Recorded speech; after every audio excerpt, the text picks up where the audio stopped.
Jim Kelly, you say he's got presence. I'm sure he has presence for his kids, but I don't think he has presence on the film. I never felt Jim Kelly. I think the best he has ever looked was in Enter the Dragon, and he is the worst part of Enter the Dragon. Right. And he is definitely the worst part of this film. First of all, you are the kung fu guy, and you show up in the film in a leather outfit. How do you expect to showcase yourself? Nobody else is giving you a check, Jim Kelly. Look. Nobody else is putting the camera in front of you. Look. How do you expect to show them that you still got the chops if in your action scene, you are going to be fighting in a leather jacket and leather pants?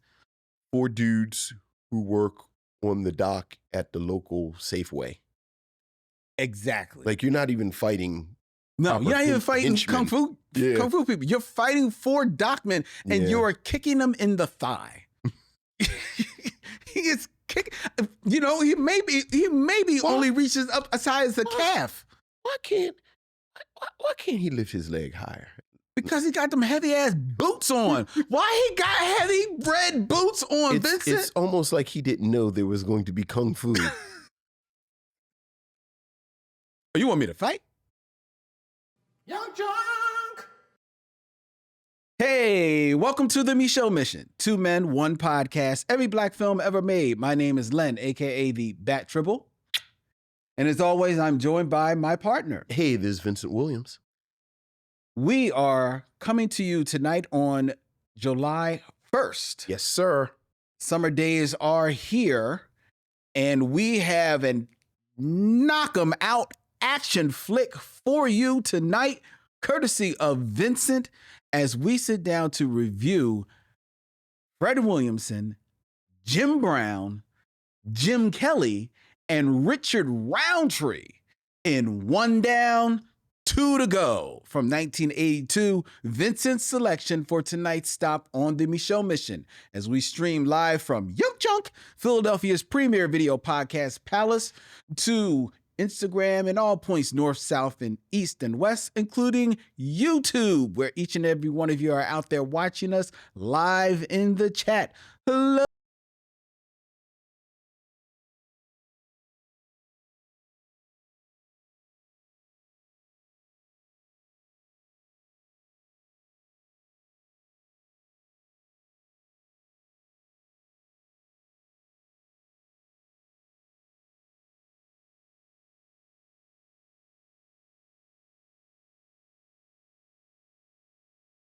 At the start of the show with heavy hearts. Yeah. As the world has bid adieu to one of the great voices of soul. Yeah, absolutely. Walter Scott. Yeah. 1/5 of the Whispers. 1/5?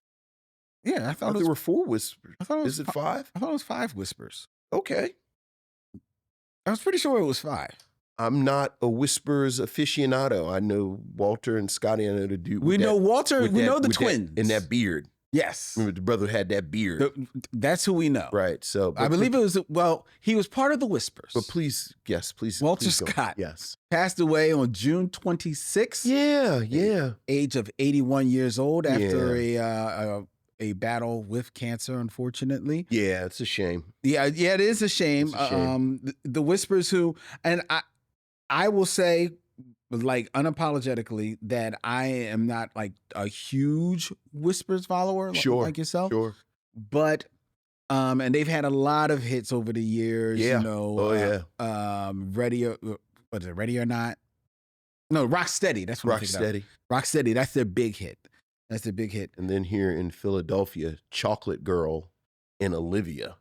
Yes. Are always in rotation. Very, very true. Even though my Whispers song, though, was It Just Gets Better With Time. It's not bad.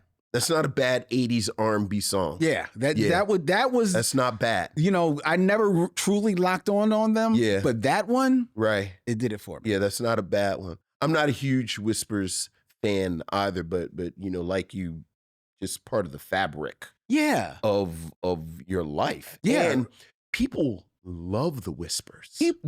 Dude, the Whispers, I think, at least speaking anecdotally here in Philadelphia. Well, Go ahead, because you're going to say what I was going to say. When the Whispers would come to town, Mm-hmm. everyone went to the Whispers. Right. Like, I'm not even into the Whispers, and I've seen the Whispers. You and I had a conversation, I don't know if you remember this, a few years ago, where we bonded over the fact that we were slightly confused by how much Philadelphia loves the Whispers. Yes. Like everything that comes out of Philadelphia, but Philadelphia loves, and it confused me when I moved here. And you just sort of go with it. Philadelphia They were loves, born, the twins who pretty Right, much started yeah. it, Walter and Wallace, Mhm. they were born in Texas. Right. You know what I mean? They were worldwide. I don't believe they were ever on Philly I International. don't believe there is a Philadelphia connection. Except that they did shows. Philadelia loves the They Whispers. love the Whispers. And, man. you know, it's a shame. It It's is real a shame. So we bid adieu to Right. Walter Scott. Yeah. Rest in harmony. Condolences. Yeah. Uh, I think they actually have a show coming up here in Philadelphia, and I think the show is still going to happen. Okay. Philadelphia must be fed. Come on, man. Come on. That's like Maze getting up there and performing without Frankie Beverly. I'm just saying. What are we gonna have a hologram of Walter? Look, Philadelphia loves the Whispers. I know there was some concern about an upcoming show here in Philadelphia, and I believe the surviving Whispers are going to still perform, as far as I know. But rest in peace. Okay. Job well done. Job well done. Job well done. Also, before we move into the show, Mm-hmm. we, Vincent, Yes. by virtue of being in the media, Oh. somebody messed up, but we're in the media. We actually saw Jurassic World Rebirth last We night. did. The And- new film that stars Scarlett Johansson, Yes. Mahershala Ali, directed by Gareth Evans, Yeah. him yeah. of the big Godzilla films. Yeah. And is the one dude the guy who's going to be Lex Luthor? Nicholas Holt. Yeah. He's not in it. No, Who's that guy eating? I should that's probably. Ed Scream. Oh, he just looks like him. Not really, but okay. All right. Okay. But yes, we did. Yes, we there's did. there's your white guy blind spot. Right. And what'd No. you think? Of Jurassic World Rebirth? Well, No, of marshmallows. Of course we did. I'm about to say, true to the name, Mm-hmm. while this is a continuation of the story from the, can't believe there's been six Yeah. Yeah. Jurassic World movies Yeah. already. It's a continuation of the story.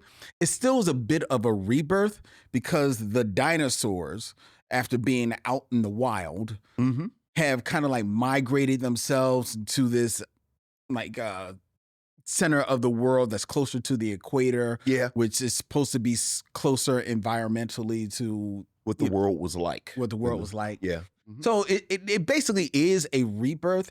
And this film, Missionaries, in so doing, feels like the original Jurassic World redux.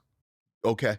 That's almost exact with kind of like the same kind of beats, Mm-hmm. same kind of like action pieces, Mhm. set pieces, same kind of like, dramatic imagery of, dinosaurs grazing and migrating Yeah. across the lands. Yeah. And in that, I think it is a beautiful film because while there's a lot of, there aren't dinosaurs. So there's a lot of CGI. Oh, yes. But a lot of it was filmed on location in Thailand. Okay. So there is some nice scenery. Mm-hmm. But other than that, Yeah. I found it a bit boring. Yeah. I thought the beat in the film that I wish they would have explored way more is that the chronology of the films is synced with actual chronology. So in the world of Jurassic Park, the film Jurassic Park came out over 30 years ago. Yeah. But the dinosaurs have actually existed in this world for 30 years. And I thought it was an interesting speck of a plot detail that people were bored by the dinosaurs. Yeah, and no one was actually interested that's a commentary. in it. And unfortunately, you get that with this film, and you know, I have to say, as someone who has seen all of the Jurassic Park films, and I don't really remember any of the details from any of them except the first one. Except the first one, which was the one that Steven Spielberg directed. Right, but I feel like there, you know, every couple of films there's this bit where we've got a bigger, meaner, more super duperist dinosaur. I believe it was the super duperosis. Right, and it's just like you said, you just sort of, a lot of it kind of goes through the motions. You know, Scarlett Johansson, Mahershala Ali do the best. They, you know. I almost wish that they had excised their story of kind of like mercenaries out of this. Sure. And like there's this whole family that gets lost on this island. I wish they had just stayed on the family. Right. And just called this Land of the Lost. Just, how about that? And I would have been. Because it's so funny because there are beats in there that feel very Land of the.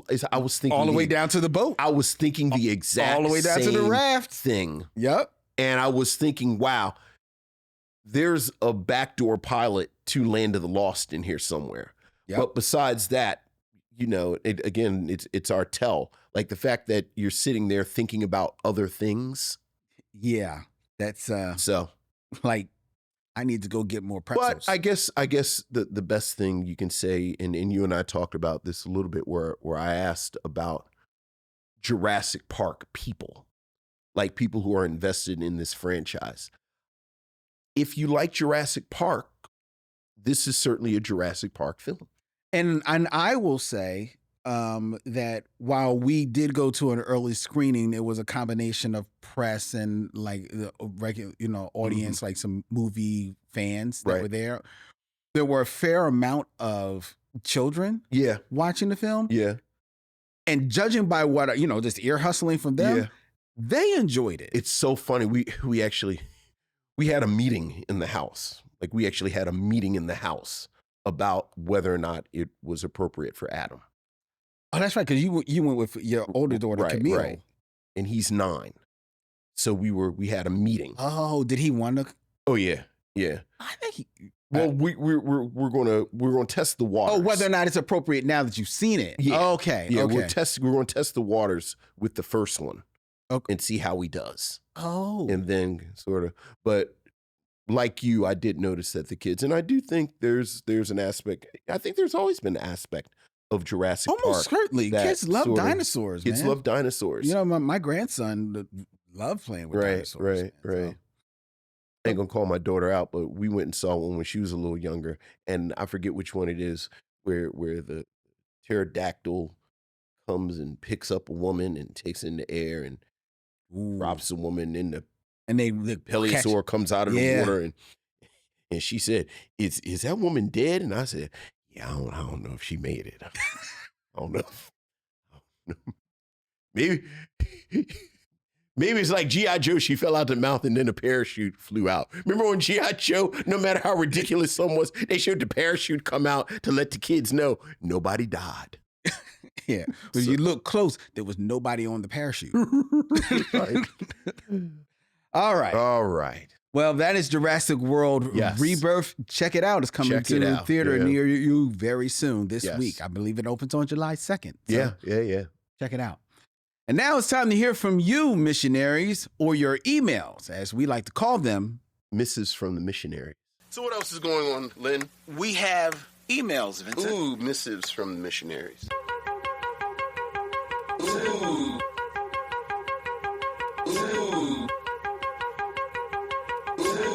Missives from the missionaries.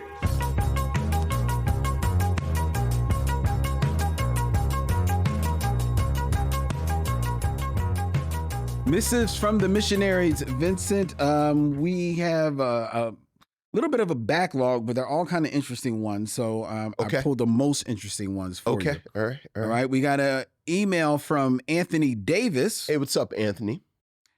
Hey guys, just writing to say that I know you two try to stay on task with what you have planned for the show, but your tangents about pop culture especially the most recent one about top Black sitcoms debate, are my favorite parts of the show. Oh. I love the rest of the show as well, but by all means, stay distracted.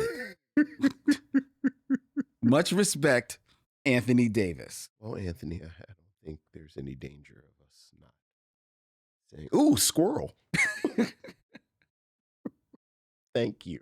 Thank you. Thank you. We have an email from Doc G. Hey, what's up, Doc G? Thank you for your review of Sinners. Okay. The movie was fantastic, and your review was equally entertaining and educational. You made a point of praising Michael B. Jordan for his work as twin brothers. Here's the question. What other actors did equally well playing as twins or multiple characters? Stay cool.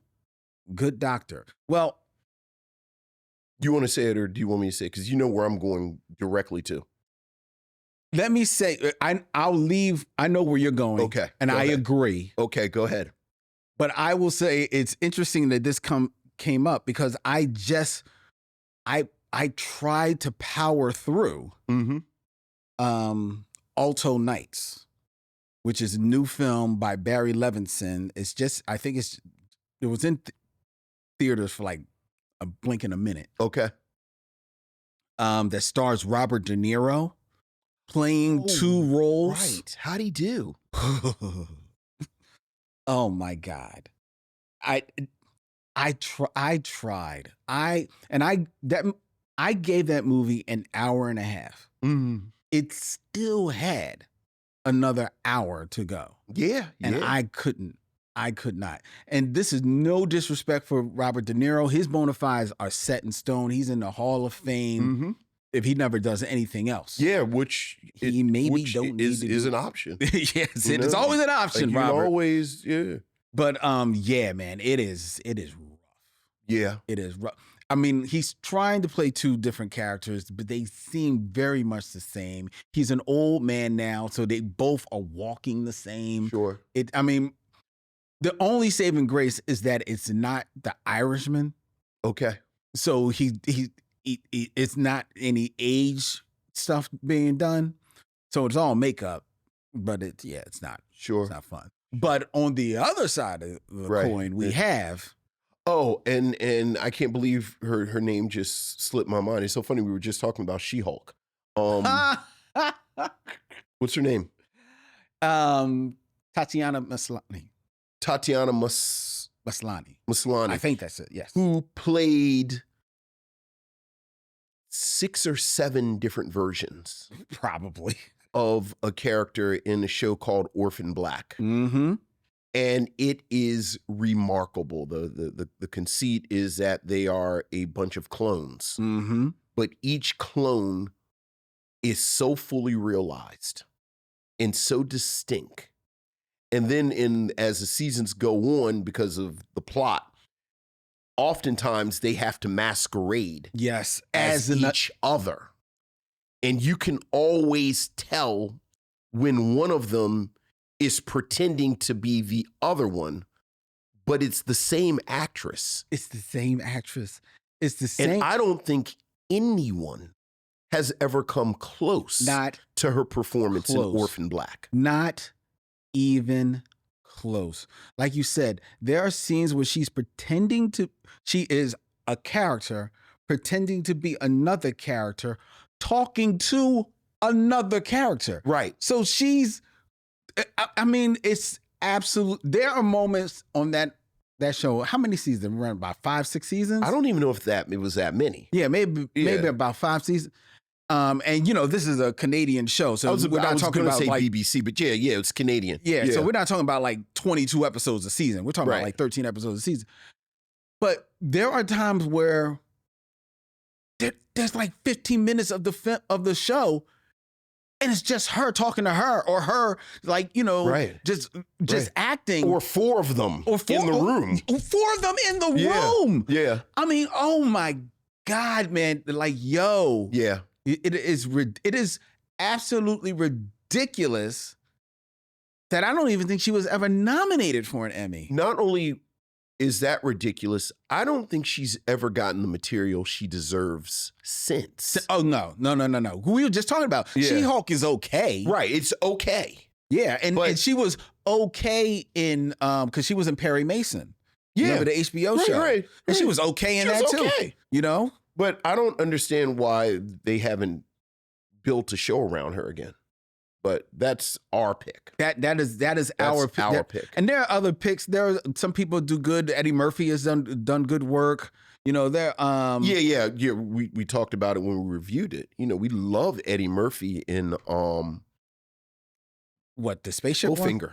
Oh yeah, Bowfinger. Yeah, we love him in Bowfinger. Well, just dawned on me, Eddie Murphy's done it multiple times. Yeah. You know, Mhm. how many times? Yeah. So like there are lots of people who've done it and they've done great work. Ain't nobody close to Tatiana. And shout out to Michael B. Jordan. Great Yeah. work. Yeah. He ain't doing Tatiana Maslany. Orphan Black. If you haven't Yeah. checked out Orphan Black, Right. Even if you don't like science fiction. I mean, it's science fiction, just the conceit of it. right, the But story. once you get over the conceit, it is just this amazing sort of character study. Yes. Yeah. Yes. So, Yeah, Orphan Black. That's a good rewatch. yeah. That's Yeah. a good rewatch right there. All right. Thank you for that email. Thank you, Doc. That was Doc G. Yeah, Thank Doc you, G. Doc G. Good email. All right, we have. Let's see where else. I don't want to miss. I have them all starred, but I want to make sure that I'm getting everyone here. Okay, we got other people talking about Sinners here. Okay.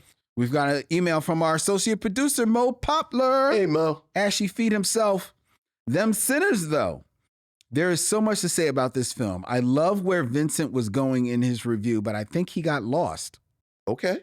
Uh-oh. I mean, It's not capitalism. It's not liquor. It's not sex. Vince didn't say it out loud, but the vampire offers them eternal life, power over white people. And 60 years later, Smoke says that's not freedom either. So profound. Obviously, there's so much more to say about this film, about the making, the choices, the cast, the wardrobe, the music. I love the scene in the car when Delta Slim starts telling his story and we get a mild level of sound design because he's a griot and he has the power to transport, to transcend. But then Sammy gets in his bag and we see an Omega level talent. yeah. I agree. Black Panther, Get Out, and Sinners tap into that Sammy talent. They transcend. They allow us to transcend. Now buckle up and get ready for the pale imitators. Let's stay on the journey. Mo P. Oh, thank you, Maurice. Appreciate you, my brother. Yeah. Corey Nicole hits us up, Vincent. The Hey, what's up, blackest Corey? songs of all time. Okay. Greetings, Len, Vincent, and missionaries. Two things to get out of the way is I watched Belly again this past weekend, and Okay. Nas' narration throughout the movie was unintentionally hilarious. Two, Len is such an Aries. God bless him. You know what? Somebody else said that, like, I met this couple this Okay. weekend. Just happenstance in New Jersey. Mhm. Shout out to Gene and Donna Mm-hmm. of Maple Shade. And just talking to them, and Donna was like, I was just talking. Mm-hmm. And Donna just stopped. What sign are you? I said, Right. I'm an Aries. She's like, I knew it. I could tell you're such an Aries. I don't know what that means. I don't know what I was saying. I don't know what that means either. All I was doing was answering Gene's questions. I will say this. My brother's an Aries. So maybe that's Well, why we get along. your brother's a bad man. Yeah, look. So there you go. Yeah. Which brings to mind real quick. Okay. Anthony will love this. It's a tangent. It's a tangent. So this, An aside. Gene randomly Mm-hmm. asked me these questions. I just met him. We Sure, were standing sure. in duo lines of the store, and he just Sure. randomly asked me a question. He said, Okay. asked me how old I was. Mm-hmm. He was like a year older. He asked me, so I'm asking you. Okay. Your favorite Saturday morning cartoon? Of all time? Yes. I'm probably gonna say Challenge of the Super Friends. Okay. Good one. Very Good. specifically Challenge of the Super Yes, Friends. because it's not the when Super Friends. Like when they opened it up. Yes. Right. And I'll fold that all the way to the Superpowers season. Because it So- stayed open. Because it stayed open. Yes. But Okay. does Bugs Bunny count? It does, but I always feel like that's a bit of a cheat because they're the, right, but actually made for Saturday morning. Yeah. I'm going to go with Challenge of the Super Friends. Okay. Final answer. That's a good one. And you know what? That was mine as well. Okay. For the same reason. Yeah. When they opened it up. Okay. What was your favorite Saturday morning cereal? My mother was real sometimey about cereal. Like every blue moon, some Cocoa Pebbles would show up. Okay. But my mother generally did not like the kids' cereals. She didn't want to have them in the house. Right. So the real go-to, and it remains my favorite cereal, is, sorry, but Raisin Bran. I know. Look. Oh my God. That's why. Look. I know. My mom didn't, and Raisin Bran was like the sweetest cereal in that. Oh my God. I know. Oh my God. I know. My mom would. I didn't like Cocoa Pebbles a lot though when they showed up. Cocoa Pebbles? Cocoa Pebbles. I did like Cocoa Pebbles too. I did like Cocoa Pebbles. But I didn't like Cocoa Puffs.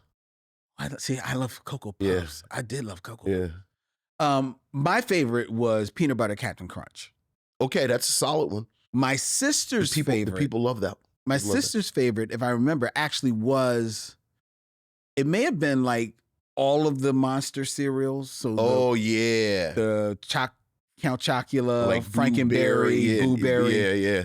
So my mom would buy one box of each. Okay. So she'd make Les choose one of which one of the Monster ones she wanted, which more often than not were the Count Chocula. Sure. Which I liked the chocolate, but I didn't like marshmallows. You didn't like the marshmallows, and I mean, it's a weird thing. It's weird, right? Yeah. So I would order. I'd say, well, Peanut Butter Captain Crunch. Sure. But Les liked Peanut Butter Captain Crunch. Yeah. So Les would be eating the Peanut Butter Captain Crunch while I'm eating the Peanut Butter Captain Crunch, and then there's no more Peanut Butter Captain Crunch. Sure. And there's only Count Chocula. Sure. And she would eat that, and knowing I'm not going to eat it. Yeah. And my mom's not going to go food shopping again. Until all of the cereal's gone. Right. I'm going to tell you, like I tell my children, you can put it in your memoir of Negro woe.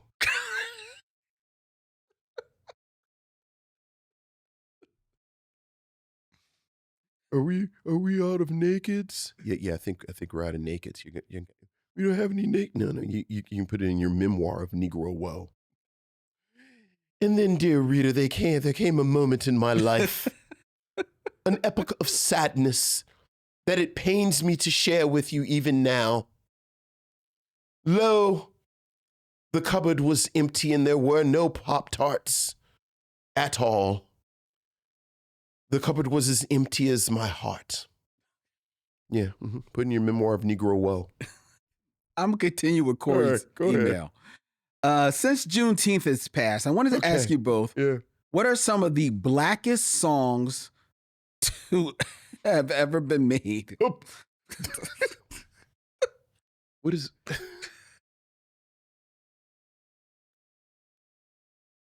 Wait a minute. The obvious are I'm Black and I'm Proud by James Brown. Sure. And Before I Let You Go by Maze featuring the late Frankie Beverly. Sure. Since he recently passed, a contender is Everybody Loves the Sunshine by Roy Ayers. Yeah. Another one is Optimistic by Sounds of Blackness, the unofficial Juneteenth Black Excellence Anthem. Sure. You guys can pick these songs within the States or throughout the diaspora. Can't wait to hear your results, and happy July. Excited for the new episode. Love always, Corey. See, okay. I'm Black and I'm Proud. And then she opened up to the whole diaspora. Right. So now Fela Kuti and Bob Marley are looking at me. Like, I'm Black and I'm Proud by James Brown. Okay. Sure, it's right there in the I feel like she was going one way. Yeah, and then she went the other way. Then she went Before I Let You Go by Maze. Right. I'm like, I don't know now. Because when she said I'm Black and I'm Proud, I'm just like, okay, well, then just the whole discography of Public Enemy. Right. Like, why are we fighting here? Right. I don't know, the blackest song ever? Like, I don't know. That's too big. It's too big, Corey. It's too big, Corey, because It's too big. now it's like, even if I said Young, Gifted, and Black, now Nina Simone and Aretha Franklin Strange Fruit and Donny Hathaway are fighting each other, and Right. nobody wants that. Oh, that's right. Yeah. Right. You see? Like I said, oh, well, I'll pick Young, Gifted, and Black. And then the voice in my head said, all right, smart guy, which version? one? Yeah. And I was like, oh. I don't that know. doesn't help. Yeah, I don't. Mm. Let's go to another email. Thank you, Corey. Got an email from Joanne Blaylock. Hey, what's up, In Juwan? regards to our Sinners review. Yeah. Good morning. I just finished the Sinners episode and you two did not disappoint. Oh. This movie is a masterpiece. Your review was excellent. I will just add that Ryan Coogler loves Black people, and it really shows by how much thought and care he puts into the details. This may have been horror, but for me, this was Black joy via vampire movies. Keep up the great work. Thank you, Joanne. Thank you. Appreciate that. Mhm. All right. And I think we've only got a few more for you, Vincent. Okay.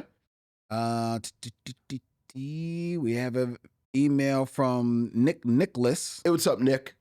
Greetings to the brothers Len and Vincent. This is a quick email. I need you both to help me decide which Black film to watch for my 100th episode of the Micheaux Mission. Okay.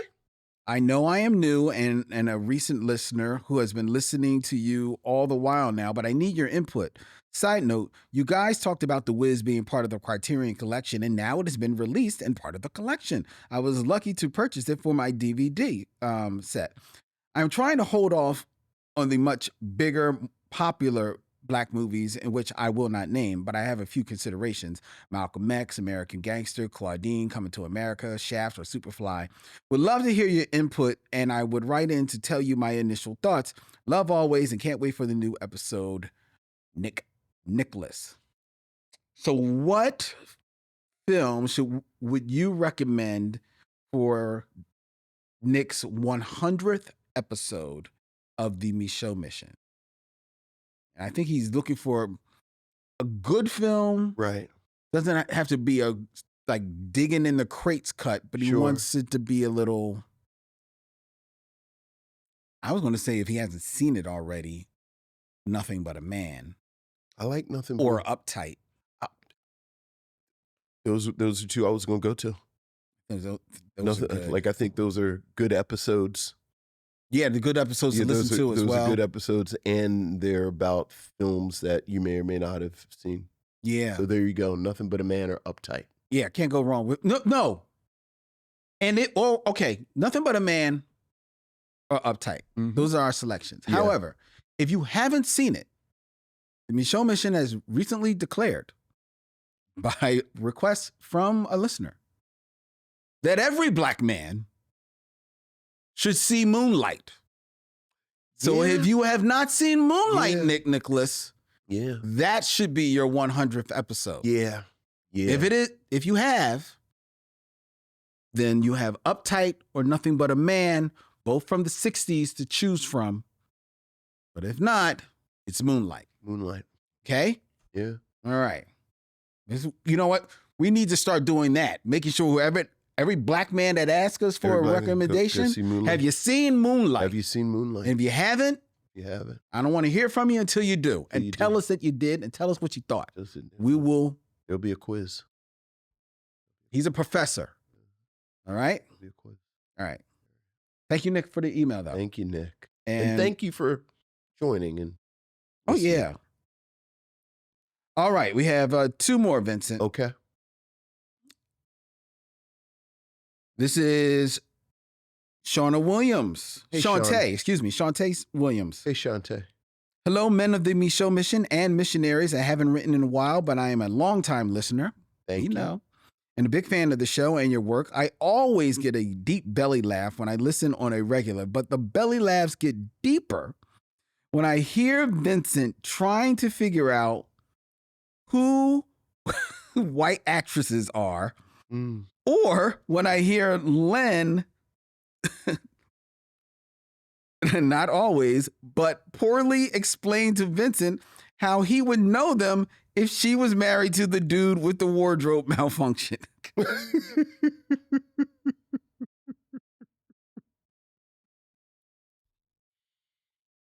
you remember her name?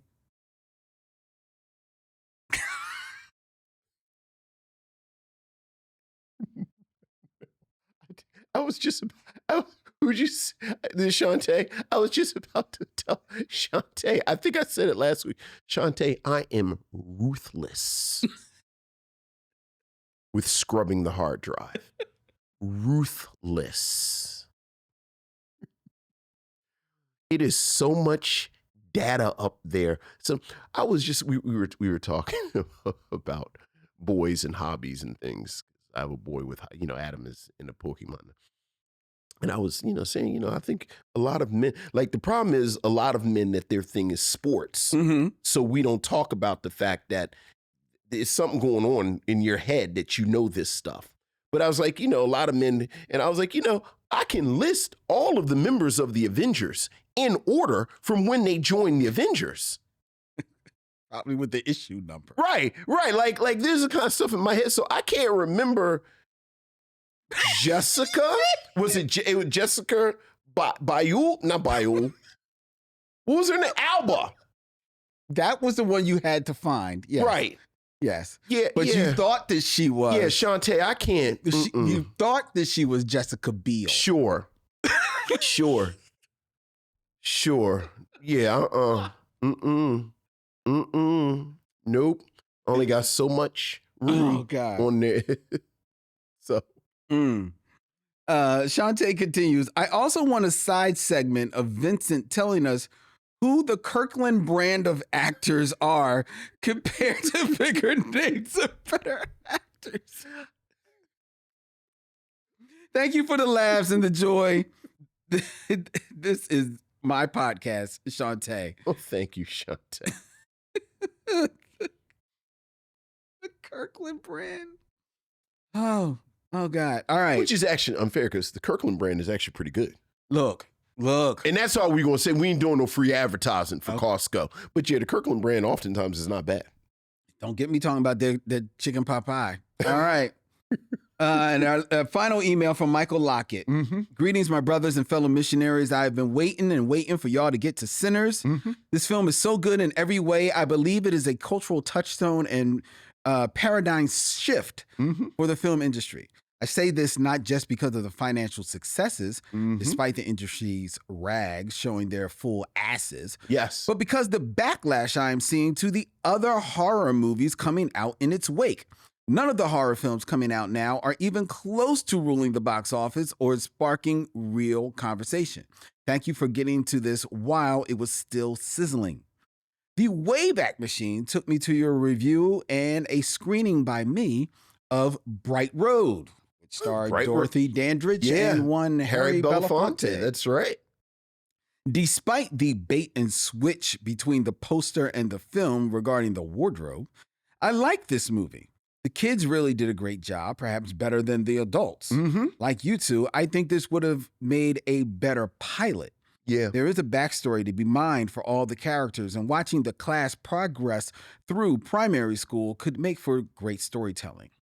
At a random dinner conversation with my family, I started down the rabbit hole of Saturday morning cartoons. Okay. And we're back. And we're back to the cartoon. And rattle off names of cartoons I religiously watched, and also some that I vaguely remember the name but have little context for the stories. Do either or both of you remember these? Okay. All right. Here we go. Hit me with each one, Vincent. Okay. Jana of the Jungle. No. I remember Jana of the Jungle. Okay. I do remember Jana of the Jungle. I believe it was a Filmation cartoon. I don't remember that. It was all right. Okay. Return to the Planet of the Apes. Oh, yeah. I might have that. I'm about to say, you have that. I might have that on VHS. Yeah. I was about to say. I do remember that too. Yeah. Another example of a show that was never as good as the opening credits. Man, we could do a whole laundry list of those the shows. opening credits to Return are amazingly evocative. Yes. Yeah, but go ahead. Speed Buggy. Yeah. I remember Speed Buggy. Definitely Definitely a ripoff of Scooby-Doo. These Are the Days. I remember that. I don't know what that I is remember at all. These Are the Days. If I may be confusing it. It's not Wait Till Your Father Gets Home, but I think These Are the Days. These are cartoons? It was a cartoon. I think These Are the Days. If I remember correctly, and I might be wrong, there was a cartoon that was set back in the Roman days. It was kind of trying to be like a Flintstones, but set in the Roman days. I think that is These Are the Days. An ad for that in like old comic books, Yeah. but I never actually saw it. I think that's These Are the Days. Okay, all right. Valley of the Dinosaurs. Yeah, I remember that. I remember that. Goltar and the Golden Lance. I vaguely remember that. I don't remember that. Yeah, I vaguely remember that. Well, the villain was voiced by Brock Peters. Yeah. I don't remember that one at all. Mm-hmm. The Groovy Ghoulies. Yeah, I remember the Groovy Ghoulies. I think I remember them. Yes, I do. Mm-hmm. I do remember the Groovy Ghoulies because they were also done by Filmation, and I think they crossed over at sometimes or merged shows with Archie. Yeah. And Around the World in 80 Days. I remember that. I don't remember Around the World in 80 Days. It was like, what was it called? The Wacky Racers. Oh, okay. Yeah. Yeah, the Wacky Racers. Yeah. It was by the same company too? I don't know so if that would have been I don't know if it Barbara. was by the same company, but it was the same sort of. Oh. Yeah. I just remember Yogi's Space Arc. The Lost Ark. Yeah. Well, Yogi gathered up all the Hanna-Barbera people in an ark and they went escaping pollution. Yeah. Yeah. It's weird. Very. It's weird. It's very weird. All right. All right. There you go. All right. Well, thank you, Michael, for that. Thank you, Michael. Appreciate you. And that is our emails. If you want to have your thoughts shared here on the Micheaux Mission, please send us an email at micheauxmission@gmail.com. That's MICHEAUX MISSION@gmail.com. And now it's time for the Game of Kings. Game of Kings. 6 Degrees of Derville Martin.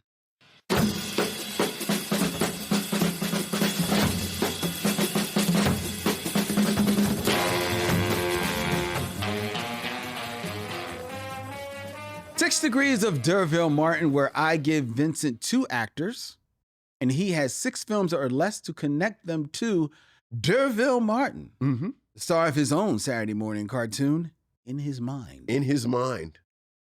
Days with Derville. Ooh, yeah. I like that. All right. It's claymation. What, like the PJs? Right. Like his mustache would twirl when he get excited. Okay. I thought you were going to say he pulls things out of his mustache. I'll take that. Like Felix the Cat. I received that note. Mm-hmm. All right. Keeping it in theme. Okay. We're going to be reviewing One Down, Two to Go. One Down, Two to Go. Which stars Fred Williamson, Richard Roundtree, and Jim Brown. Yes. And Jim Kelly. Yes. Blink and you'll miss him. Well, we'll talk. we'll talk about all of that. So keeping it in theme, Vincent. Okay. Connect Derville Martin to these other famous Jims. Okay. All right. Okay. In 6 films or less, connect Derville Martin to Jim Belushi. Oh, Jim Belushi. Brother of John Belushi. Sure. Well, my Jim Belushi, my go-to for Jim Belushi is all right. So Derville Martin is, of course, in Guess Who's Coming to Dinner with Sidney Poitier, who's in Uptown Saturday Night with Richard Pryor. And then Richard Pryor is in Moving with Jim Belushi. Pretty sure that's Jim Belushi who plays the neighbor. Oh, I forgot about that. Let me just double check. I go through his filmography. Jim Belushi is moving. Is that him that plays the neighbor? He's not coming up in Moving. No, he's not in Moving. Nope. Who's that in Moving that plays the neighbor? Let me look up moving real quick, and I will tell you the movie. Because you're right, it's not. That's I forget what's his name. Randy Quaid. Randy Quaid. So I knew it was a brother. Okay, so Jim Belushi is in That's not the when you said your go-to, that wasn't what I was thinking.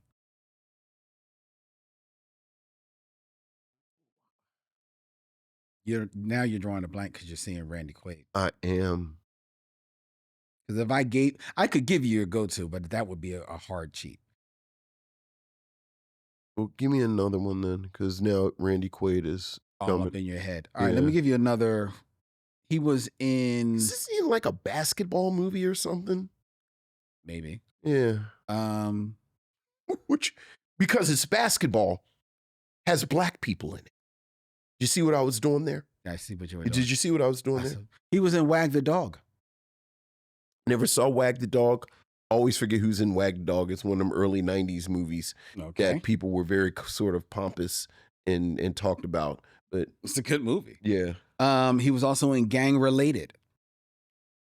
Oh, that's with Tupac and what's his name? Jim Belushi. No. But Gang Related, that's Tupac. Jim Belushi is the star. But that is Tupac, right? Mm-hmm. Yeah. All right. So let's just use Tupac. Okay.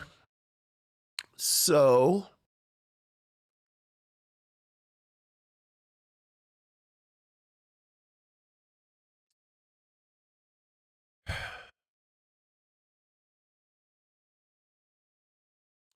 Derville Martin is in Five on the Black Hand Side with Dick Anthony Williams. Dick Anthony Williams is in oh well, I'll skip. I was going to say Queen Latifah, get to Queen Latifah, but I'll say he's in Mo Better Blues with Samuel Jackson, and Samuel Jackson is in Juice with Tupac. Samuel Jackson's in Juice. Mm-hmm. Who's he in Juice? Remember, he's a dude that knows everything. He's like the neighborhood dude who knows stuff. Remember when Q got the job, when Q got into the contest and Samuel Jackson's character knew before he even left. That's right. Yeah. Right. And I remember Mark is like, my God, I forgot he was even in this. Yes. Right. Yes. Okay. And then Tupac is in Gang Related with Jim Belushi. Very good. Yeah. What's my go-to with Jim Belushi? Trading Places. Who's he in Trading Places? He's on the train. He meets them on the train. Oh, that's right. Okay. All right. Okay. Yeah, Jim Belushi. Yeah, I jammed myself up with Randy Quaid. Yeah, because Randy Quaid. He's all in Right. Famous Brothers. Very good. Yeah. Okay. All right. All right. Well, if Jim Belushi stumped you, okay, who we got?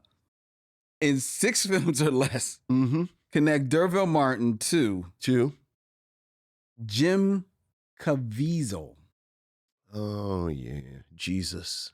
Yes. Yeah, he played white. He was White Jesus. He was in White Jesus snuff film.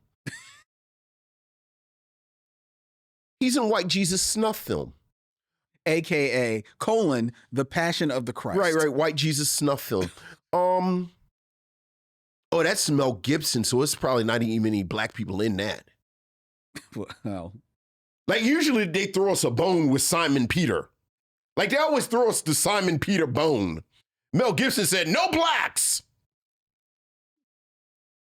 Who else is in White Jesus snuff movie that I would know? Honestly, I don't. That you would know? Yeah. Like some like who plays like Peter or Mary or Mary Magdalene. Or Mary Magdalene. Mary Magdalene is played by Monica Belushi. Okay, there you go. And that is probably the only. There you go. There you go. So Jim Caviezel is in Caviezel. Yeah, sure. Is in White Jesus snuff film with Monica Belushi. And Monica Belushi is in The Matrix Reloaded. Mm-hmm. With let's take the long. It's not even that long, but we'll say the long with Lawrence Fishburne. Okay. But Lawrence Fishburne is in The Color Purple with Margaret Avery.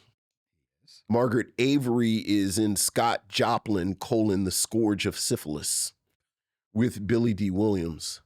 And then Billy D. Williams is in The Final Come Down with D'Urville Martin.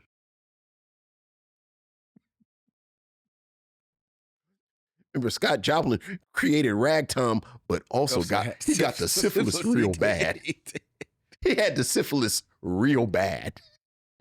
It drove him crazy. He was like, I'm crazy. I got the syphilis. Watch me now.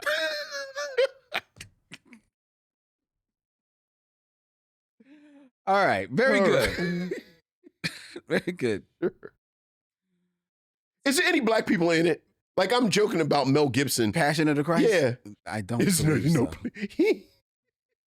I don't believe Damn, Mel Gibson? No. Like, we couldn't be the Nubians? Remember the Nubians were in the Ten Commandments? They said, look, it's the Nubians. Did they have any lines? I don't believe that. No, they were just black dudes dressed up like they were in the Remember the Time video. And they marched. They were marching. Like someone said, look, it's the Nubians. We couldn't even be the Nubians, Mel Gibson. I think it was Edward G. Robinson that said that. Like, yeah, it's the Nubians, say. Hey, it's the Nubians. Say. Oh, they're so shiny and brown. Is there any baby oil left? They're so shiny. It's Woody Strode. His muscles are so defined. See? I don't think Woody Strode is in. No, he's not. He's not. They would have given him a line. He would have said, I'm here with the Nubians. We couldn't be the Nubians. We couldn't even announce Moses. Damn, Mel Gibson. Like, usually they have a black guy play Simon Peter. Like Sidney Poitier played him in something. Look, everybody in this movie was beating up on Christ. Did you want to be a black person in there beating up on Jesus? Is that what you're saying?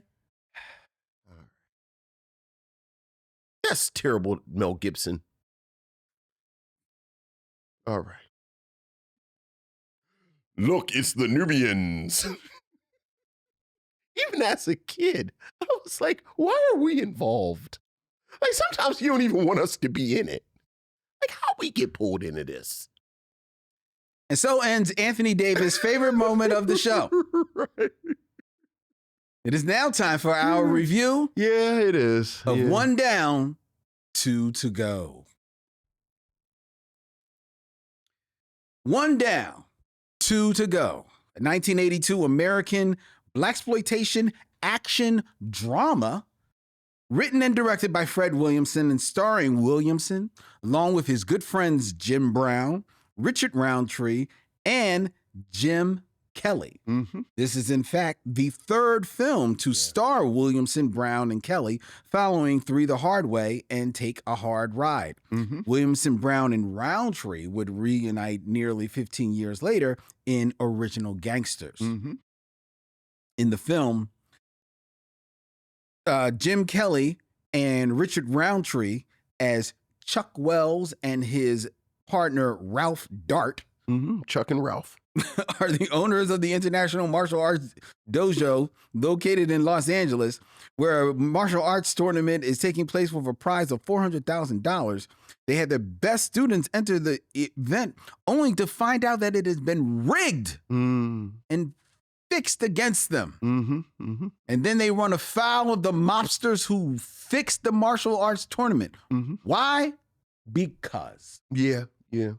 And they have to call in their friends, Jay and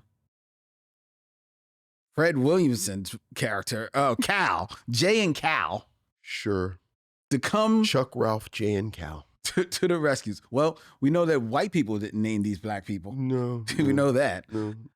In this film from 1982, that tries to bring the 70s energy into the 80s, along with 80s music. provided Yeah. by Stanley Clark. No, produced by Stanley Well, okay, Clark. well, it's He didn't produced- actually make it. Okay, well, he's produced it. Okay, right. What's- Right. And we talk about that. Okay, but what's the difference between producing the I think the music check and making cleared, the... but like he didn't, that's not Stanley Clark playing the guitar. Okay, so, All right. so he just wrote the music? Is that what you're saying?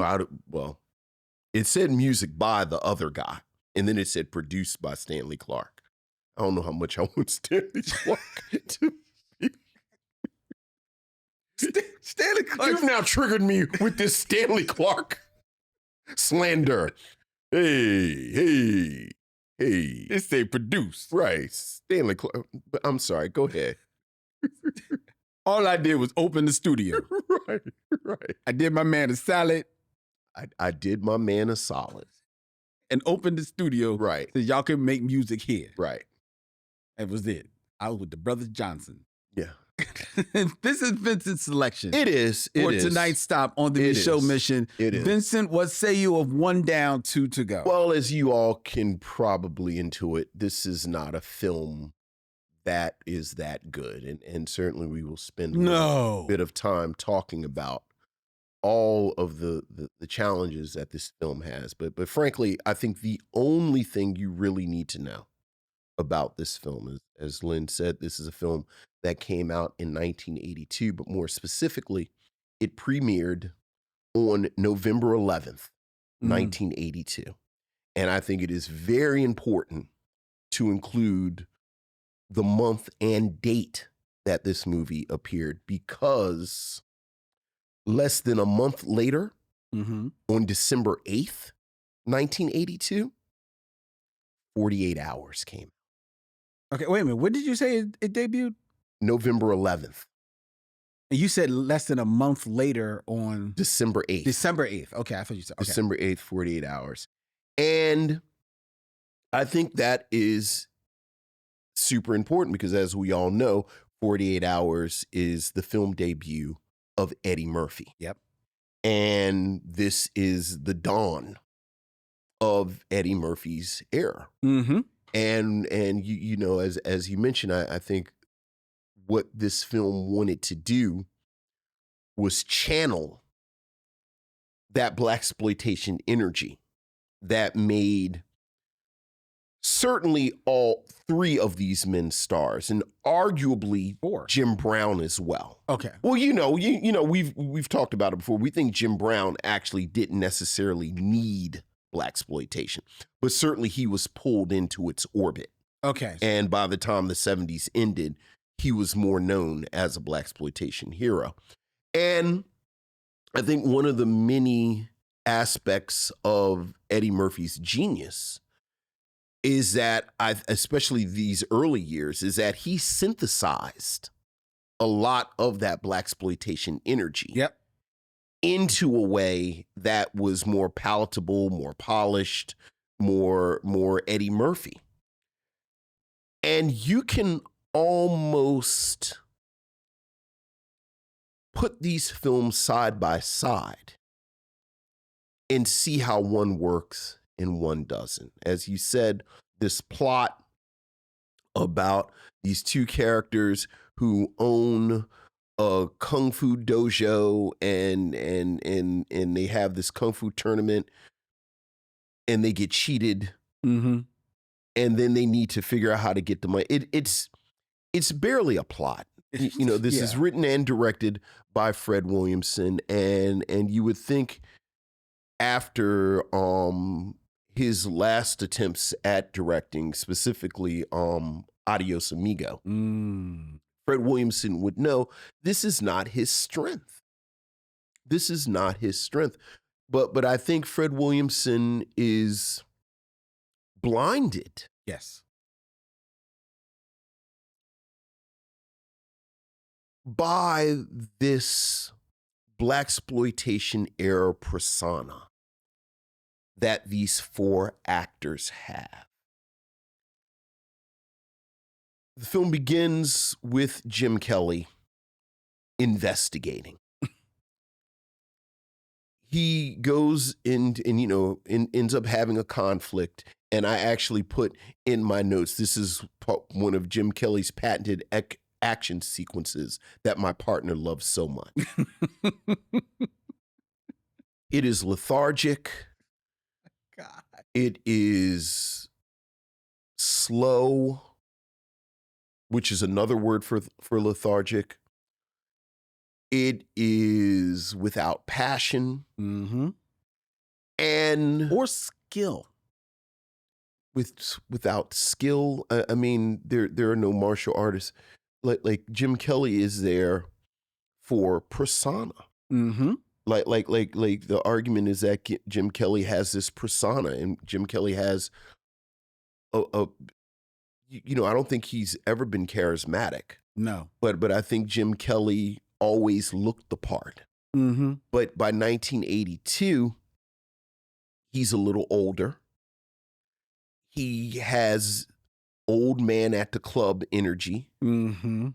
And he's almost immediately taken off the board. Almost immediately. I don't think the movie's 15 minutes old. He's out. Richard Roundtree plays his partner, and I have to say, Richard Roundtree has always been more charisma and more looks than acting. Mm-hmm. I think the charisma has come out the most in Shaft because he's being directed by Gordon Parks. Yep. And the script of Shaft, and you've got this amazingly nuanced character of Shaft. We're going to talk about Shaft's big score next week. Yes, we are. I recall really liking Shaft's big score. I haven't seen it in years, though. And then Shaft in Africa is sort of befuddling. You can tell that the well is running dry. Right. But there's no charisma here at all.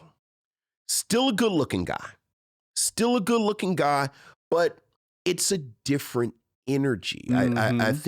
I think the appeal of Richard Roundtree in the 70s, he's this young virile man, and there's this energy where here, and I don't know if he's 40 yet, but this is in your 30s, in the 70s, in your 30s. Mm-hmm. So he comes off as an older man. Yep. He comes off as almost a businessman, and without proper direction, he just walks back and forth. And once you get past, well, this is a good-looking guy, there's nothing else there. One of the more puzzling decisions that Fred Williamson makes in a film that is billed as this joining of these great Blaxploitation forces. There you go. Jim Brown and Fred Williamson don't even come into the movie.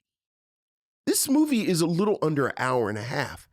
It is right at the 40-minute mark before Jim Brown and Fred Williamson even come into the movie. Mm-hmm. And much like Kelly and Roundtree, I think Fred Williamson thinks that their personas, their charisma, their bearing can carry more of the weight of this film than it can in 1982.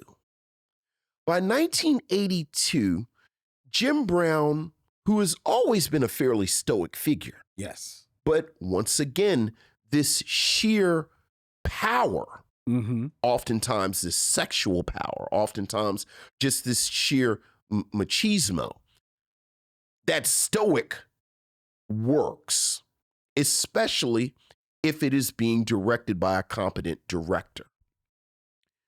Jim Brown just seems tired and disengaged. And, you joked about Stanley Clark doing someone a solid. That is the feeling I got from Jim Brown. Where I got from Jim Brown, I'm really doing him a solid.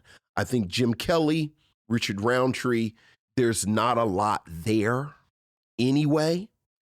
Jim Brown, I always championed Jim Brown as an actor, like just his skill. Like we've talked about Jim Brown several times on this show, and I think Jim Brown has skill. I think 1982, again, he's a little older, and I think he's just done, like, I always got the sense Jim Brown was ambivalent about this whole blaxploitation thing. Me too. Like, I'm going to go along with it. I done got pulled into its orbit, but this is, like, I'm not going to carry the banner for this. Like, this ain't like all I got, though. Right, like, we'll get to Fred Williamson. Fred Williamson famously has had very public comments about both I'm Gonna Get You Sucker and Black Dynamite, where he talks about how disrespectful it is and this, that, and the other. Fred Williamson always took this period a lot more seriously than other actors did. And Jim Brown, I think it's worth pointing out, along with Antonio Fargas, are the only quote-unquote blaxploitation stars who were in I'm Gonna Get You Sucker. So, Jim Brown, all right, fine. And then you have Fred Williamson. And I think to kind of land where I started, I think Fred Williamson is really blinded by who he thinks he is. And whether we're talking about Black Caesar, whether we're talking about Hell Up in Harlem, whether we're talking about, appropriate enough, Three the Hard Way, I think when Fred Williamson works, he works well. In those three films that I just named, I think his charisma comes through. I think he's having a good time. I think he's in the spirit of the thing. But once again, this is 1982. He's a little older. He's still kind of doing the same shtick that he was doing in 1973.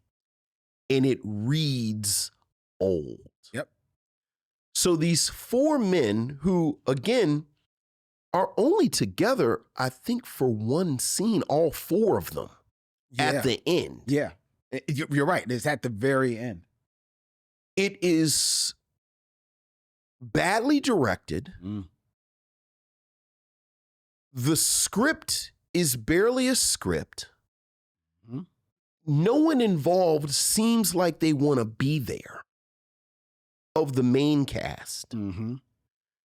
Anyone outside of these four seem like day players. Like every single actor in this film could have been one of the actors in Dolomite or The Human Tornado, just sort of day actors.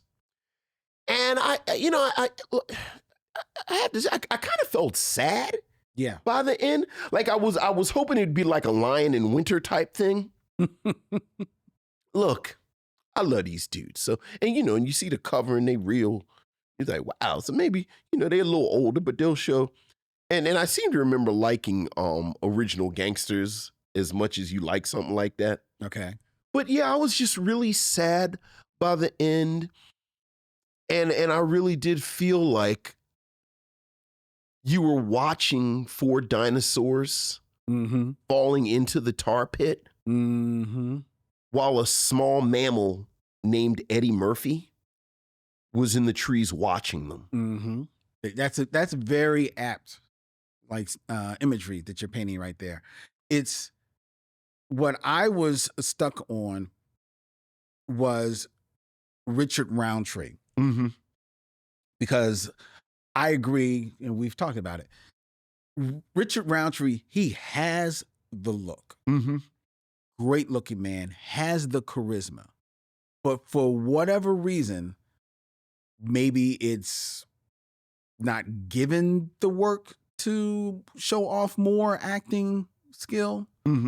He's never shown a whole lot of acting skill to me. Sure. Yeah, I think that's fair. Like, and seeing him in this film, he's definitely trying to channel his shaft. Yeah. But he doesn't have Gordon Parks framing that camera. How about that? Framing that picture. He doesn't have Gordon Parks making sure that, you know what? Let's tighten this wardrobe up a little bit.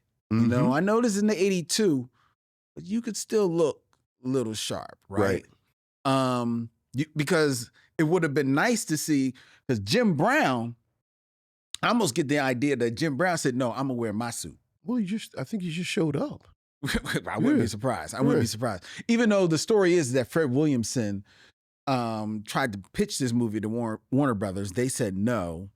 He eventually got somebody to back him to do the film.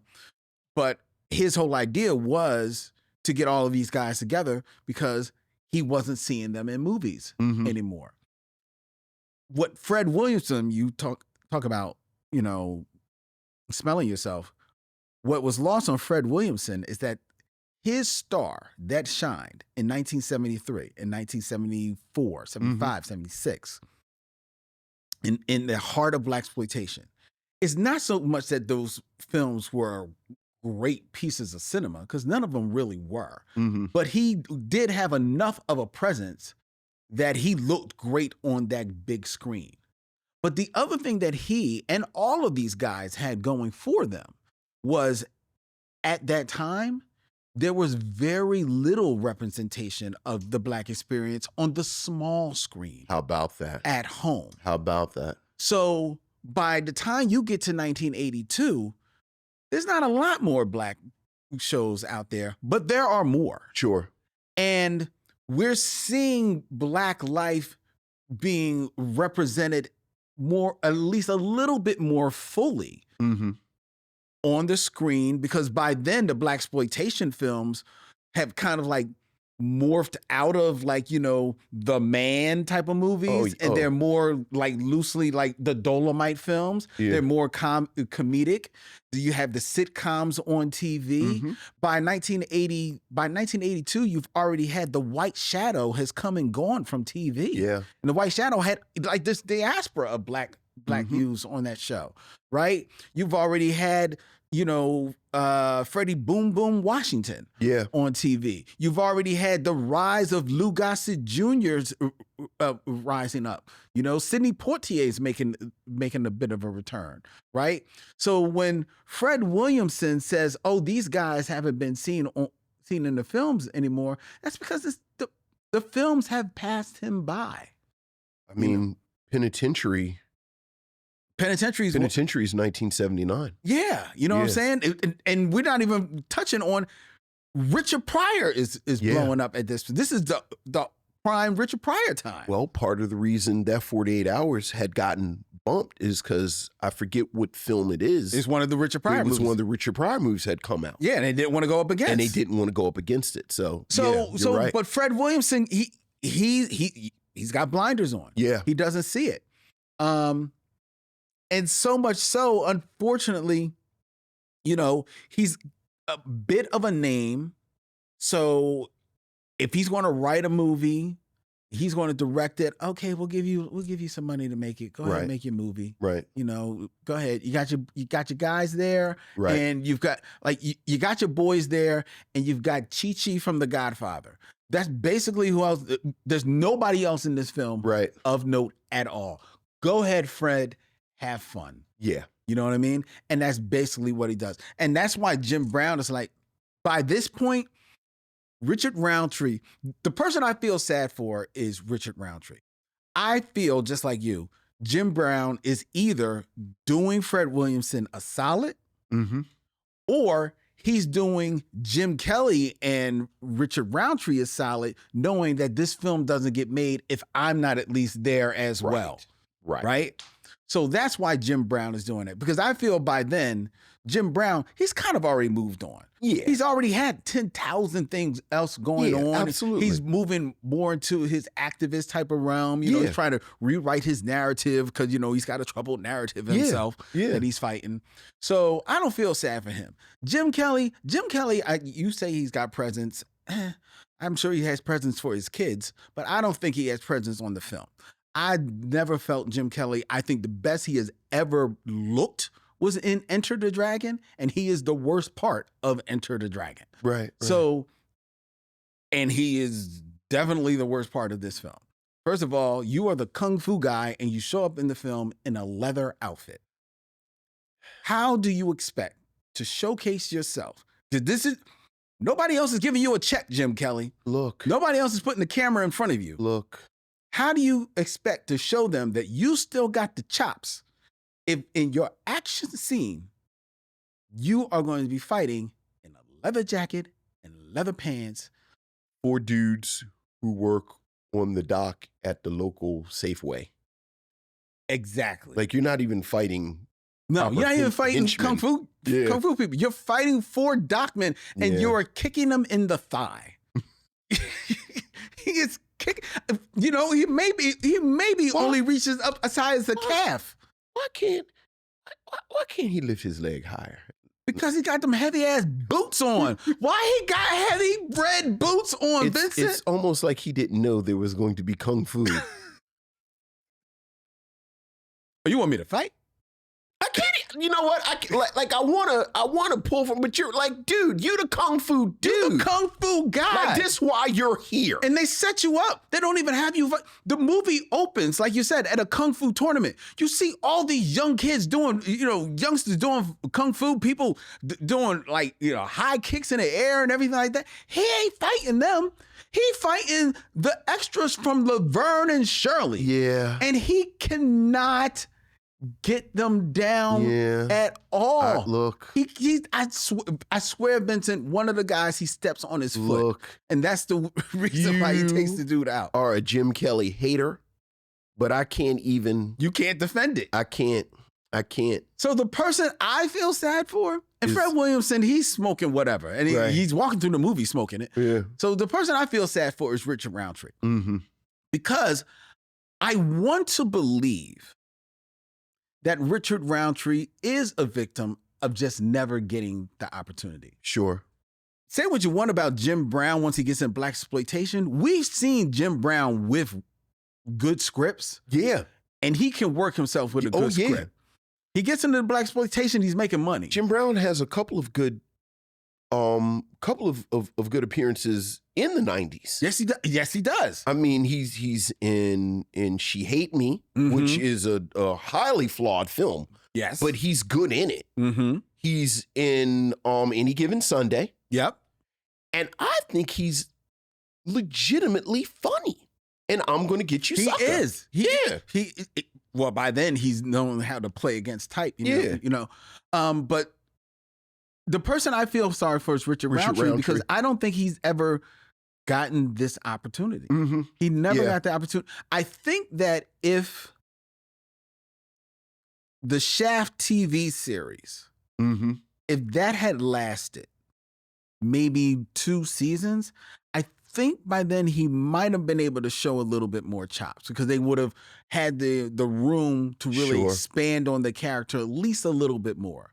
I have no real memory of the Shaft TV series. I vaguely remember watching it in my mom's room and it being on TV on like a Monday or Tuesday. And my plan is to try and watch at least a couple of episodes before next week. Well, there's only been a couple of episodes. I don't think it lasted. It didn't even last. I don't think it lasted the full season. Right. But I think that was his opportunity. Mm-hmm. And then unfortunately he gets he gets typecast. Yeah. And I don't think he really had the opportunity to show his true worth. Well, I hear you. I think the problem is, and I think you talking about the work that actors are doing on television is a good one. I think once you start moving into the 80s, you've got, now you're going up against a young Blair Underwood. Now you're going up against Michael Cooper. Now you're going up against a young man who I think had a real future in the business named Denzel Washington. Like Howard Rollins. Like the entire cast. Lawrence Fishburne's coming up. Right. The entire cast of A Soldier Story. Yeah. Yeah. Now you're sitting in the room going against them. And much like you, I like Richard Roundtree, but Richard Roundtree has never been, I mean, he comes from the world of modeling. Like that's actually wasn't. That was his thing. So, right. If Richard Roundtree is no Lou Gossett Jr. Right. Like we're hiring actors now. Yep. So that, and I think that ultimately is the failing of this movie. I mean, look, it's a cartoon movie. Like, Fred Williamson and Jim Brown are walking around once again, as they did in 3 the Hard Way. Yeah. Yeah. With the most extraordinary bullets I have ever seen. Yeah. I've never known bullets that can literally explode cars Yeah. and set people on fire. But you know what? You're calling it a cartoon. I don't think that's fair to cartoons. This is the slowest moving. Oh my God, you're right. There is so much walking back and forth, characters trying to discover information that as the viewer, we've known for 50 minutes, Mm-hmm. telephone conversations, filling out of paperwork. Mm-hmm. Mm-hmm. Like, I was watching it going, you know what? We all talk about the 5 deadly venoms. Yeah. When's the last time you watched the 5 deadly venoms? It's been a little bit. It is a surprising amount of people giving scrolls back and forth. I do to each remember other that. in the 5 deadly venoms. I do remember the last time I watched it, it's like taking a little longer than I remember. It's a lot of meetings in the 5 deadly venoms. I don't remember so many legal pads being involved in There's the a lot 5. of back and forth. A lot of It's back, a lot of- right, there's a lot of back and it's a lot of forth. backing. I just came from a meeting. Yes, that's exactly what it is. I just spoke to the High Council, and they gave me this message. And then, like, a dude unfurls a scroll. I'm like, Take this to the council. right. I've not seen a Venom in 15 minutes. It is. You're right. And I actually put in my notes, this is moving like the 5 deadly venoms, and not in a good way.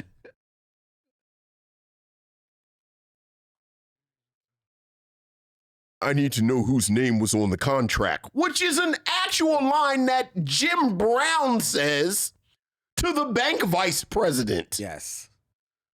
So, once again, now we're back to the directing in the script. Like you're saying, it's a cartoon. So many of the Blaxploitation films are cartoons. There's a MacGuffin. Yes. And then you know, it's a car chase and it's back and forth. Like there are cars driving back and forth. Like they're not even car chases. We are in one car as it goes, rides up on a taxi, and then follows it off the exit. Follows it.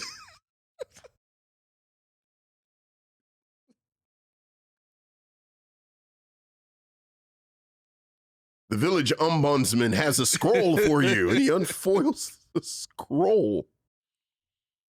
Yes. Yeah, it's not good. And it made me sad. It's not a good movie. It's a black film. I mean, it's definitely a black film.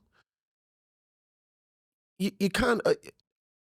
I've never seen the second film that the three of them made. Oh. You named it. Yeah. Not 3 the Hard Way. It was 3 the Hard Way and A rough ride, a hard ride. Take a Hard Ride. Take a hard ride. Yeah, we'll get to that. Yeah, well, I am kind of curious. Well, now about this sort of. I'm looking at that film though. Mm-hmm. I'm interested in it a little bit. Okay. Only because it's from 1975. Okay. It's listed as a spaghetti western. I was about to say it sounds like a western. And it stars, Fred Williamson, Jim Kelly, and Jim Brown, but also Lee Van Cleef. Okay. I like Lee Van Cleef. Director, writer? Anthony Dawson. Not familiar. Not familiar with the name, but okay. He's Italian though, because Anthony Dawson is actually interesting. His true name is Antonio Margaretti. Interesting. Yes, and his hell, but Richard Roundtree's not in that. No, okay, no. All right, I'm trying to connect the tissue. Could have the connective tissue next week, but this sounds like a much more interesting film already. This does sound like a more interesting film. And I like the 2 Nigger Charlie movies that Fred Williamson makes with our patron saint, D'Urville Martin. Mm-hmm. Like, they're fun. Fred Williamson, he has charisma. Yeah, absolutely. He's just not a director because, his wardrobe, notwithstanding in this film, because he's believes he has the world's greatest chest, and the world must see it. Dude, he's the At old all. guy in the club. Like, I really am like, what are He you, is the oldest nigga. like, what are you doing right now? He is the oldest nigga in the club. Yeah, I see y'all like to, let's do the. Notice, because he's the only one that you see get out of a car, and he's got 3 women in the car with him. Which is charming in Through the Hard Way. But not 1982 1982. with your painted on mustache. Right. It's, Come on, man. Hey, you Come on, don't dog. fool around and get a sore. See, but if he had a director, Right, they would tell him, this doesn't read the way you think it reads. yeah, you're not pulling this off. Yeah. You're not pulling this off. All right. Yeah. Would you recommend one down, two to go? I would not even as a curio. Not even as a curio. I think this is an interesting moment, that transitional moment. But I think that there are examples of films that there's more meat on the bone than this. So no, I would not. Me neither. Would not recommend this for all of the reasons that we've put out there, plus this one. There is a scene Okay. where Fred Williamson as Cal Mm-hmm. goes to talks to one of the trainers at the Kung Fu dojo. Right, the dojo, I believe, is what they're called. Right. And he, takes dude down and like, get some information from him with a stick. Yeah, stick. And this big Curly Howard looking dude comes up behind him, scruffs him up by the Looked neck. like Meatball. I thought it was Meatball for a second. I actually thought it was Butterbean, the boxer. I'm sorry, I meant Butterbean. I thought it was Butterbean. Yeah, I thought, yeah. But he comes, scruffs him up by the neck, and Fred Williamson gets to drop on him with the world's largest gun. Right, Well, right. second only to Jim Brown's gun. Yeah. And makes him drop him, and Fred Williamson walks out off the scene. After he drops the best line in the movie, though. You may be good at Kung Fu, but I'm good at Gun Fu. Like, you could tell he was so proud of himself that he wrote that. Yes. Yes. No, I'm gonna say that line. Yeah. So then he walks out.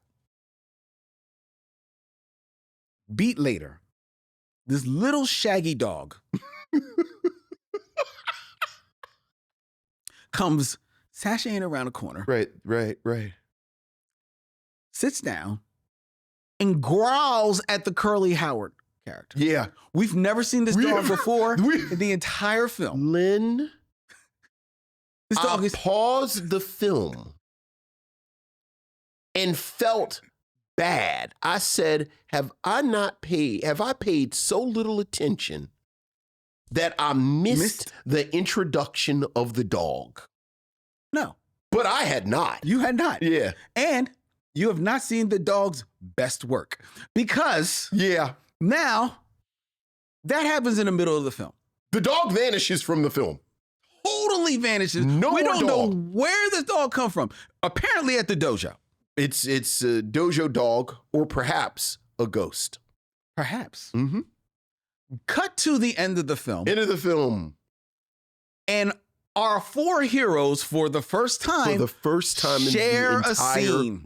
I thought maybe somebody didn't like somebody. Jim Kelly could be in the movies, but he can't be in any scenes with me. Right. I don't know. Right. So our 4 heroes share one scene. It looks like it may be a hospital room, Yeah, I think it's because there are girls outside of their hospital door who are trying to get in because they're so sexy. because they're so sexy. They're not trying too hard at all. It's Not at all to open the door. It's not a sad moment in the film at all. But the dog returns. Now the dog is back. The dog is back. The dog is back. Why? Because. I'm going with this a ghost. Okay. Okay. So maybe it's Casper. I've decided Because it's this a dog ghost. pulls the curtain Yeah. on the girls Yeah. so that they can't see into the hospital room. Yeah. Then the dog hops up on a chair Yeah. And where Fred Williamson gives him one of his cigarellos. yeah. At this point, Richard Roundtree says something. I can't remember what he said. I don't know. He's trying to talk them into a new case. No, yes. He's talking them into a new case. Yeah. It's like, hey, we just heard from somebody and they've offered us $10 million. Right. At which point the camera cuts to the dog and subtitles say what? I paused the film and talked to the invisible Vincent in my room and said, does this dog have captions? Yeah. Yeah. Yeah. That was a choice. that was a choice for the end of the film. That's how the film ends. And now the film is off. Now the film is off. The dog is the last line of the movie. Yeah. Smoking the cigarello. Maybe they thought he was going to spin off into his own thing. Be just like Benji, baby. I don't know if that's what Fred Williamson sounded like when he was pitching this to Saul. Feel like his money man is named Saul. Saul, we gonna have a spinoff with the dog. Gonna be just like Benji, baby. Black Benji. Black Benji. Rated R. Yeah, rated R. I can't do my Adolf Caesar. All right. That's one down, two to go. But the dog does not save the film. No. The dog does not save the No. film. Okay. Sorry. All right. Perhaps they sprinkled in a little bit more Black Benji. Maybe that would have saved it, but no. Mm-hmm. Yeah. All right. Before we tell you about what we're going to be reviewing and our very special guests next week. Yeah. Here on the Micheaux Mission, I invite you to share all of your thoughts about One Down, Two to Go.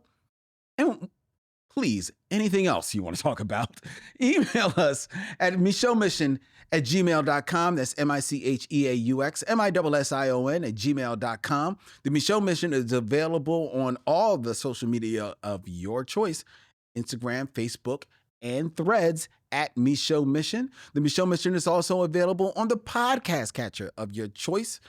You can catch us on Apple. You can catch us on Spotify. Wherever you catch podcasts, you can catch the Micheaux Mission, which is also available on YouTube, where you can subscribe, hit the bell, be notified of where we go live every Tuesday night, 7 p.m., right here at Young Junk, Philadelphia's premier video podcast palace.